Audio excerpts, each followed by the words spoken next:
TV.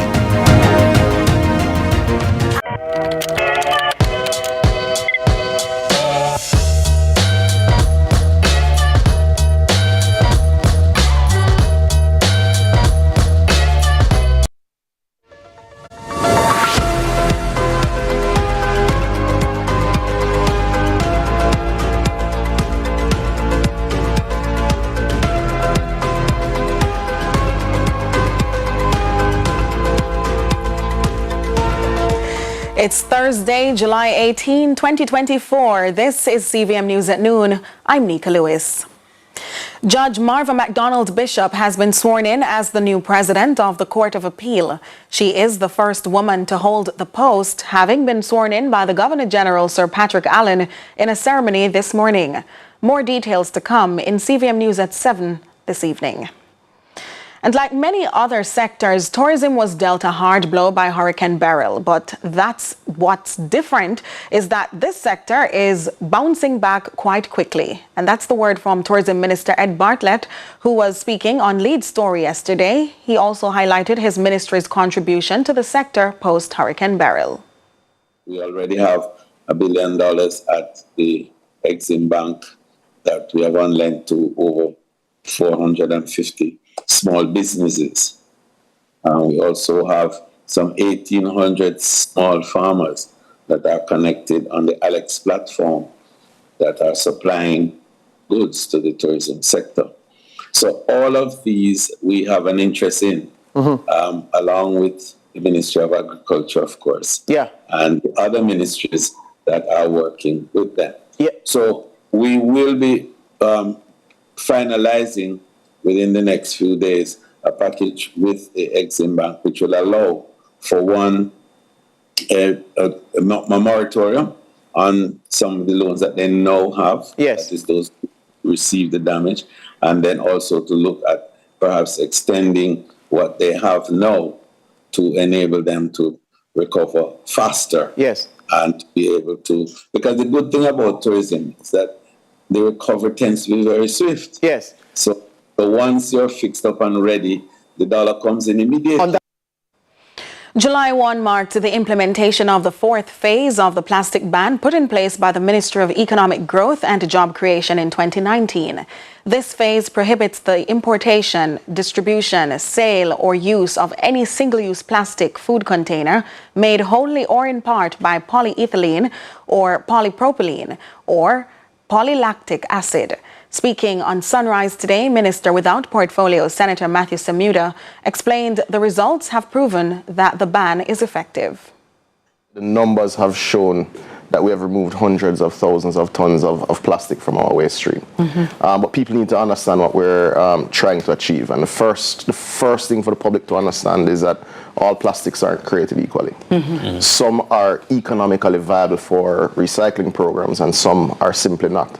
Meaning that the government and the people of Jamaica have to contemplate storing these materials for some 450 years. Now, there's no economic model that helps us to manage waste for 450 years because all plastic is non-biodegradable, right? So we target non-biodegradable, non-recyclable plastics with the bans. What we've been doing simultaneously is working with companies like the Recycling Partners of Jamaica, like Recycle Jamaica, to ensure that we're also simultaneously increasing our recycling rate. So for instance, in 2015, Jamaica recycled about 6% of its plastic waste.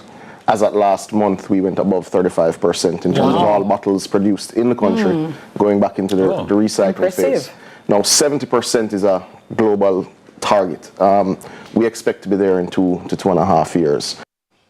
Meanwhile, residents and business operators in Negril should expect an improvement in their water pipe structure from a multi-million-dollar plan the government is fixing from the government to fix the water crisis they have been having for years.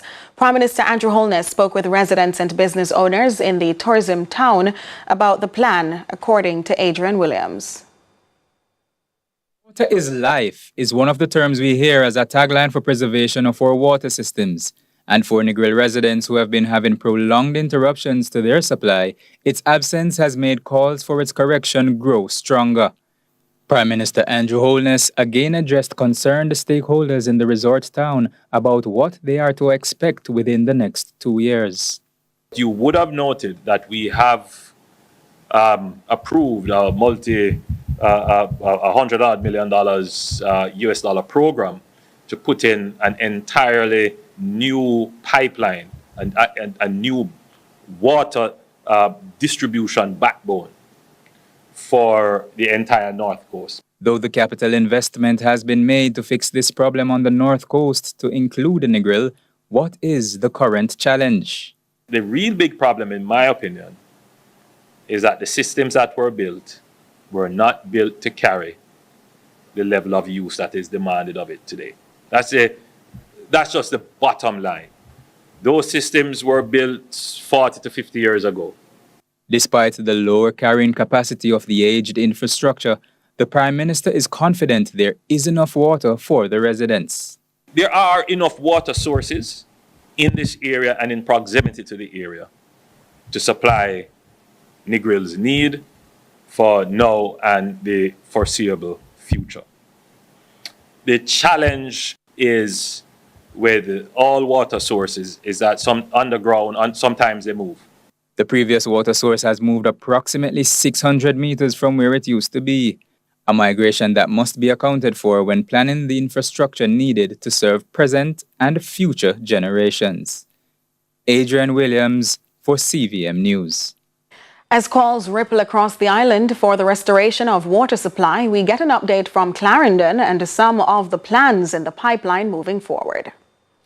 Most of the Clarendon Municipal Corporation's water supply systems are within the northern belts, and these systems were significantly impacted by the hurricane.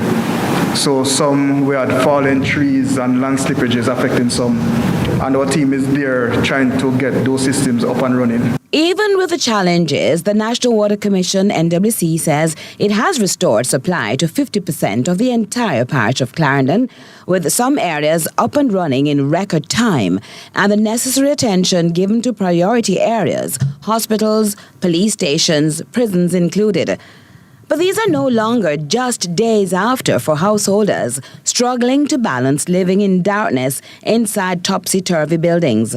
Labour and Social Security Minister Colonel Charles Duna admits there are areas that require services beyond the norm, and the perceived lack of coordination is not comforting.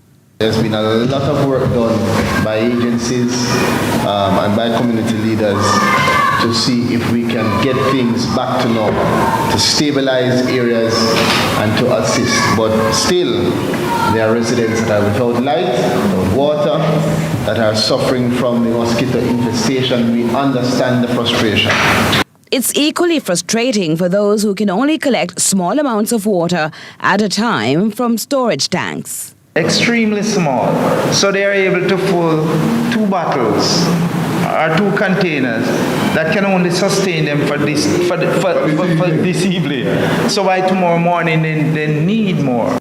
The NWC also points to another problem. That is in Portland Cottage. We attempt to fill that tank using trucks, but persons are tampering with the work that we're actually doing and actually affecting how the NWC operating that plan to feed persons, fill the tank and feed persons at the higher elevation. Still up to the task, and based on additional observations, a new strategy has been orchestrated. Our plan is to actually put in some wayside tanks before Friday so that we can fill those tanks and persons can come and collect from those tanks. One of the big problems is to get the Kemps Hill system, which serves a large geographical area, back into commission, but it requires power from the JPS. We're up on a break. More CVM News at noon after these.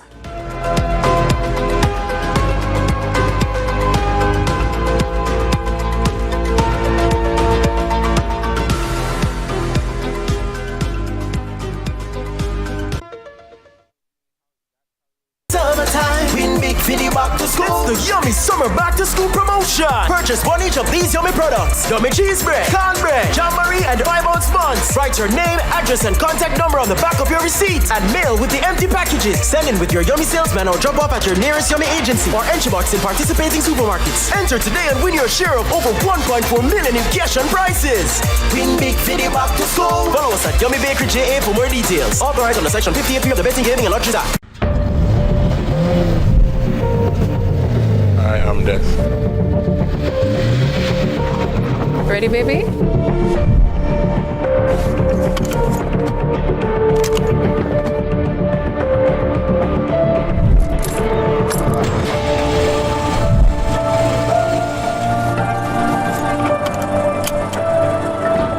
Ward off death. Obey the road code. A message from the Road Safety Unit in the Island Traffic Authority.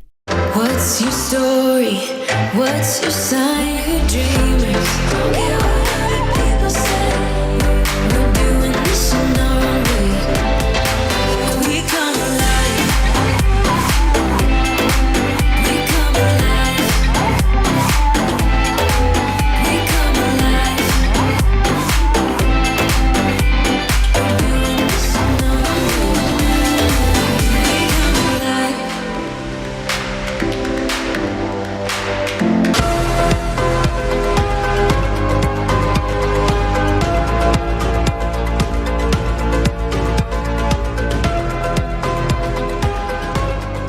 Welcome back. It's time for our discussion segment, but before we dive in, here's a bit of context. So Jamaicans nationwide are still counting losses following the passage of the historic Category 4 storm, Hurricane Beryl. Agricultural and infrastructure sectors have taken multi-billion-dollar hits. But what of the mental faculties of those left to contend with the fallout? Joining us now to talk about mental health post-Beryl is consultant psychiatrist and Senator Dr. Safi Longmore, a vocal wellness advocate. Welcome, Dr. Longmore.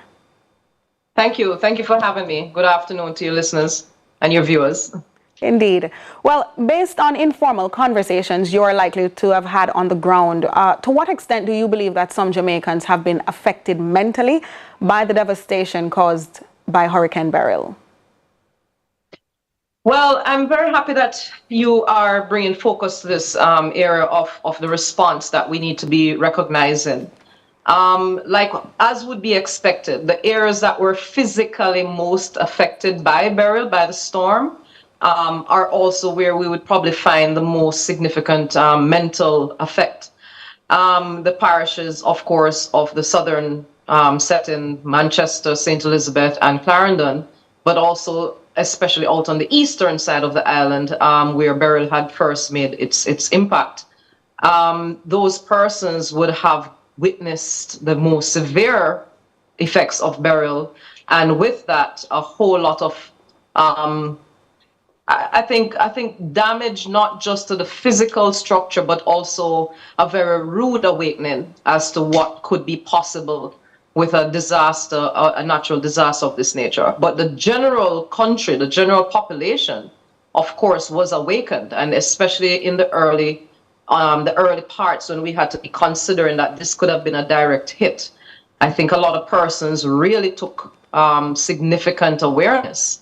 And I think that we should be looking at this as, you know, what we escaped significant damage, not to say that, you know, and my heart goes out to those who were affected. Yes. But we also must give thanks because it could have been significantly worse.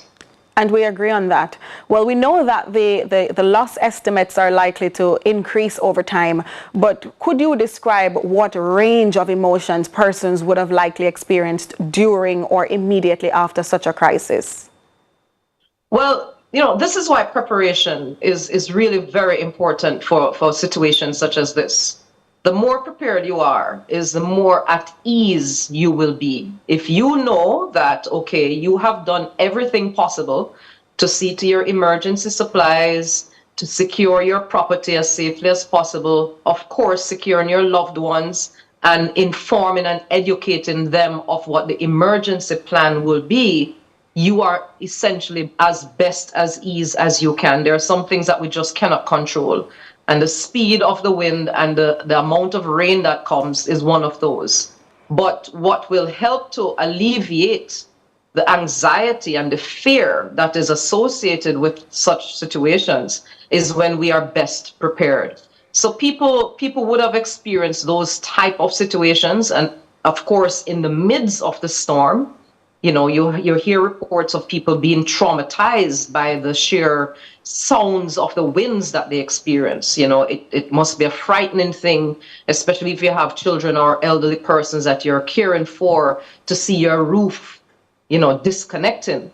And then after the trauma, the literal broken pieces that you have to pull together. Again, preparation and preparedness makes that process easier. But of course, when you see that of helpfulness and there is a community around you to help with that response, it alleviates as best as possible the consequences of that trauma. All right. Well, we're going to take a look now, Doc, at a few clips of how people had been impacted or still are impacted by the event, and then we'll talk a little further. Yes. Days at the moment. So they're just moving around from day to day. I don't know fully how to explain it. My house stop gone in and water come in palm me, I'll better float in the water. I lose a mattress. I lose whole heap of things. I have 3 kids. I don't have food. I don't have water. And you know, say that rough. Well, some residents are really struggling, Dr. Longmore, and some say they don't even know who to turn to. So what role does community support and social network play in mitigating such distress? Well, you know, I have to recognize the efforts of the response, the various response efforts that have been happening. You know, no matter what, not because I am politically aligned, the truth of the matter is that I think the government has been doing a tremendous effort in trying to get to the persons who were affected by this storm. The truth is, this was a Category 4 hurricane that the communities that were significantly affected got really, really torn up by it. And at the end of the day, this is a wake-up call for us that preparedness is much more now beyond just getting emergency supplies. We have to pay particular with what is happening with climate change and the circumstances that we're seeing in our environment. We have to start from things like the building codes, the fuel supply that we have. We see we're big first world country, the US, Texas, it's estimated to 3 weeks to a month before their power is restored. And, you know, I think last check we had, I think almost 80-something% restoration of our power here in Jamaica at this point, about a week or so out of the storm. And so we have to be cognizant of what our limited resources might be, but also recognizing what we can do. So persons who are living in the low-lying areas, who are flood-prone, we need to start taking evacuations probably more seriously. We need to start ensuring that the roof, whatever roofing structure that we can use to secure that space, we need to try and start doing that. Yes. As much as solar-powered energy, let us try and get into those avenues. And preparation is always the best prevention, and planning is the best form of preparation. We couldn't agree more. Thank you so much, Dr. Safi Longmore. She's consultant psychiatrist and a government senator. That's it for the discussion segment. Welcome. You're very welcome. Thank you. We go into international news now, where UK Prime Minister Keir Starmer is welcoming around 50 leaders from across Europe at the 4th European Political Community Summit. The Prime Minister says he wants to rebuild the UK's relationship with European allies during the meeting at Blenheim Palace in Oxfordshire. Here's the BBC. more and more leaders from right across Europe arriving. They have been for the last half an hour or so, walking up the red carpet, which is just behind me. They've been driving through this rather sweeping, dramatic courtyard in front of Blenheim Palace here to be met, of course, by the UK Prime Minister Keir Starmer. Now, this is a relatively new kind of summit, if you like keeping up to date with the various summits. There you've got your G7s, G20s, of course. We're used to those events. This one is called, as the big sign says, the European Political Community, only set up in the last couple of years at the behest